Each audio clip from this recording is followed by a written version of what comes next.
शीत दिन आसीगले कोसला शाग मिले आउ कोसला शागर आपण मैंने विभिन्न प्रकार रेसिपी तैयारी करथिबे किंतु आज आम बिना पियाज रसुण रे स्पेशल मसला देकी कोसला शागर घांट बनैबा। ठीक से मंदिर घांट भली बास्ना और स्वाद लागिबो। अरुआ भात सहित खाइबे भारी स्वादिया लागिबो। नमस्कार, लता ओडिया किचन रे आपण समस्तंकु अनेक अनेक स्वागत। आज स्पेशल शाग घांट बनिया पई शाग सहित मु कोन कोन सब परिबा नेइछि चलंतु देखि नबा। ई शाग घांट भाई आपण माने निज पसंदर परिबा एठी नै पारिबे। तो एठी मु परिबारे 4टी पोटल नेइछि, गोटे कंचा कदली आ गोटे मध्यम साइज रो गाजर नेइछि, 100 ग्राम रो सारू नेइछि, मध्यम आकार रो गोटे आलू, गोटे बाइगण नेइछि। ता सहित एठी मु 150 रु 200 ग्राम रो नेइछि पाचिला बोइतालू बा कखारू। आउ नेइछि गोटे बड़ बिडा कोसला शाग। आपण माने शागर परिमाण आउ टिके मध्य अधिका नै पारिबे। जेतिकी परिबा नेइथिली सबको एठी मु काटी नेइछि। बोइते आलू को आपण माने चोपा रखिकी बड़ खंड करिकी काटी नेबे। माने जो परिबा सिजिया पई कम समय लागिबो ताको बड़ खंड रे काटिबे। सिजिया पई जो परिबा समय नबो ताको टिके छोट खंड करिकी काटिबे। आउ कंचा कदली को हळदी पानी रे काटिकी धोईकी रखिबे, कळा पड़िबनी। आउ बाइगण को टिके बड़ खंड करी काटिबे, पानी रे पकेकी रखिबे, कळा पड़िबनी। आउ कोसला शागर चेरा को बाहर करके धोईकी रखिछि। शाग एठी मु काटिनी, जेतेबेले आमे व्यवहार करिबा ना सेही समय काटिकी संगे संगे पकेइबा। एबी चलंतु आमे रोषेई स्टार्ट करिबा। प्रथमे कड़ाई गरम करिकी सेथिरे आमे गोटे छोट चामच दबा तेल। तेल गरम हो गला परे आमे काटी रखिथिबा बाइगण को प्रथमे दबा। आउ सेइथिरे 2-3 पिंच लूण देकी बाइगण को टिके लाल करके भाजी नबा। जेहेतु बाइगण अति शीघ्र सिझी जाए सेतिपई बाइगण को आमे प्रथमरु भाजिकी रखिदबा।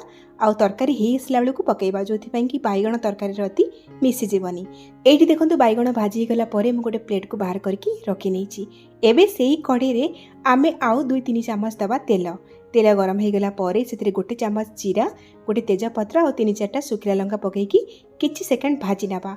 आउ प्रथमे सेथिरे आमे कटा आलू आउ सारू को देदेबा। जेहेतु आलू सारू टिके टाण परिबा प्रथमरु आमे आको देकी किछि समय भाजिबा। आलू सारू भाजीला भितरे आमे कोन करिबा ना बतुरा हैथिबा 2 मुठा गोजी बोट बा कला चना को पकेइबा। जेहेतु चना हमर सिझिनी कंचा अछि सेतिपई सारू आलू रे देकी आमे भाजिबा। चना दबा द्वारा घांटर टेस्ट बहुत बढ़िया आसीबो। आलू सारू कला चना टिके भाजी गला परे आमे बाकी सब परिबा एथिरे पकेइबा। गैस रो फ्लेम को मीडियम हाई रे रखिबा। आउ परिबा को आमे एपट सेपट करिकी 4 रु 5 मिनिट पर्यंत भाजी नबा। तो परिबा भाजीला भितरे एथिरे आमे गोटे बड़ा चामच अदा छेचा को पकेइबा। वाको मध्य ए परिबा सहित गोळेकी भल भाबरे भाजी नबा। दर्शक बंधु, आज रेसिपी जदि आपको पसंद आछि वीडियो को लाइक करेंगे, शेयर करेंगे। चैनल रे आपण माने जदि नुआ ताले प्लीज सब्सक्राइब करनेबे। फेसबुक पेज रे देखुतिले फॉलो तो निश्चय करिवे। एठी देखंतु 4-5 मिनिट परिबा भाजी गलानी। परिबारे हल्का हल्का गोल्डन कलर आसी जाईची। एई स्टेज रे आमे आधा चामच हळदी गुंड और स्वाद अनुसार देदबा लूण। एया सहित घांटरे भल कलर आनिया पई आमे गोटे छोटे चामच दबा काश्मीर रेड चिली। परिबारे प्रथमरु लूण पकेइबेनी, नहले पानी बाहरिबा स्टार्ट हेजिबो, परिबा भाजी हेई पारिबनी। परिबा भाजी गला परे लूण पकेइबे। लूण हळदी लंका गुंड को देसला परे भल भाबरे गोळेई नबा। तापरे एथिरे आमे दबा पानी। एठी आमे गरम पानी दबा। सबु परिबा भल भाबरे सिजिया पई जेतिकी पानी दरकार ना सेही हिसाब रे देखिकी आमे एठी पानी दबा। एठी मु 2 ग्लास गरम पानी देकी गोळेई सला परे कवर करिकी परिबा सबको सिजिया पई मीडियम फ्लेम रे छाड़िबा। आउ एपटे गोटे मसला रेडी करिबा। एठी देखि परथिबे मु बहुत गुडे मसला नेइची। सबु मसला को आमे घांटरे पकेइबानी। जेहेतु अल्प मसला ग्राइंड हेई पारिबनी सेतिपई बहुत गुडे मसला एठी मु गुंड करि नेबी। आउ जेतिकी दरकार घांटरे पकेइबा।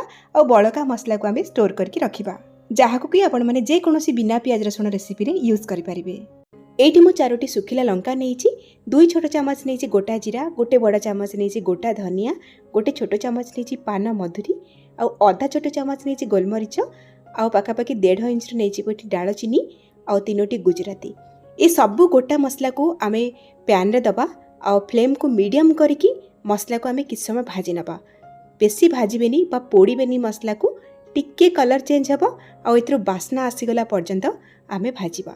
एठी मसला भल भाबरे भाजी हे गलानी, बास्ना भी आसीगलानी। एबे आमे गैस रो फ्लेम को ऑफ करिबा।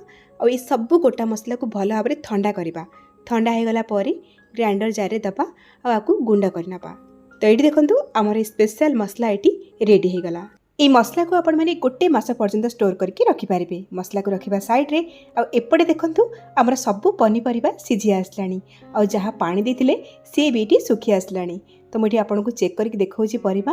ଦେଖନ୍ତୁ ପରିବା ଗୋଟା ଗୋଟା ହେଇକି ଅଛି କିନ୍ତୁ ସିଝିଗଲାଣି। এইଭଳିଆ ଷ୍ଟେଜ୍କୁ ପଳେଇ ଆସିଲେ ଆମେ କ'ଣ କରିବା, ପୂର୍ବରୁ ଯେଉଁ ଶାଗକୁ ଧୋଇକି ରଖିଥିଲେ ନା ତାକୁ এইଭଳି କାଟି ନେବା।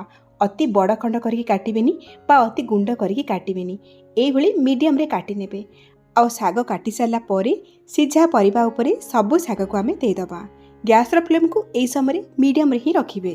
ଯେହେତୁ ଶାଗ ସିଝିଗଲା ପରେ କମ୍ ହେଇଯାଇଥାଏ ସେଥିପାଇଁ ସବୁବେଳେ ଚେଷ୍ଟା କରିବେ ଶାଗର ପରିମାଣ ଟିକେ ଅଧିକା ନେବା ପାଇଁ, ତାହେଲେ ଯାଇକି ଘାଣ୍ଟରେ ଆପଣଙ୍କର ଶାଗର ଟେଷ୍ଟଟା ଆସିବ। ତ ଦେଖନ୍ତୁ ଶାଗକୁ ଦେଇକି ମୁଁ ଭଲ ଭାବରେ ଗୋଳେଇ ନେଇଛି। ଆଉ ଗୋଳେଇ ସାରିଲା ପରେ ଏବେ ଆମେ ବାକି ସବୁ ଜିନିଷକୁ ଦେବା। ଏଠି ଦେଖନ୍ତୁ ମୁଁ 2ଟି ମିଡ଼ିୟମ୍ ସାଇଜ୍ର ଟମାଟୋକୁ ଛୋଟ ଛୋଟ କରି କାଟିକି ଦେଇଛି। ତା ସହିତ 2 ଚାମଚ ନଡ଼ିଆ କୋରା ଏଥିରେ ପକାଇଛି। ଆଉ ପୂର୍ବରୁ ଭାଜି ରଖିଥିବା ବାଇଗଣକୁ ଏଥିରେ ଆମେ ଦେଇଦେବା। ତା ସହିତ 2ଟା କଞ୍ଚା ଲଙ୍କା ଏଠି ମୁଁ କାଟିକି ଦେଇଛି। ଏତିକି ଜିନିଷ ଦେଇକି ଆମେ ଗୋଳେଇ ନେବା। এই ଶାଗ ଘାଣ୍ଟରେ ନଡ଼ିଆ କୋରା କିଛି ପକାଇବେ, ଟେଷ୍ଟ ବହୁତ ଭଲ ଆସିବ। ଏଇଠି ଦେଖନ୍ତୁ ମୁଁ ଗୋଳେଇ ନେଇଛି। ଏବେ ଆମେ କ'ଣ କରିବା ନା ଗ୍ୟାସ୍ର ଫ୍ଲେମ୍କୁ ଲୋ ମିଡ଼ିୟମ୍ରେ ରଖିବା ଆଉ କଭର୍ କରିକି ଆମେ ତରକାରୀକୁ 3ରୁ 4 ମିନିଟ୍ ପର୍ଯ୍ୟନ୍ତ ସିଝେଇବା। ପ୍ରାୟ କ'ଣ ହୁଏ ନା କୋଶଳା ଶାଗ ପକାଇ ସାରିଲା ପରେ କୋଶଳା ଶାଗରୁ ପାଣି ବାହାରେ।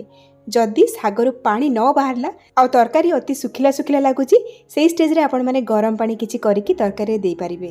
ତ ଏଇଠି ତରକାରୀ ଆଉ 3-4 ମିନିଟ୍ ସିଝିଲା ପରେ ମୁଁ କଭର୍ କାଢ଼ିକି ଗୋଳେଇ ନେଇଛି। ଏବେ କ'ଣ କରିବା ନା ଏଇଥିରେ କିଛି ଭଜା ବିରି ବଡ଼ି ପକାଇବା। ତା ସହିତ ପୂର୍ବରୁ ଯେଉଁ ମସଲା ବନେଇଥିଲେ ସେଇଥିରୁ ଆମେ 1 ଚାମଚ ଏଥିରେ ଦେବା। ଆଉ ଟେଷ୍ଟକୁ ବାଲାନ୍ସ କରିବା ପାଇଁ ଏଥିରେ ଆମେ 1 ଚାମଚ ଦେବା ଗୁଡ଼।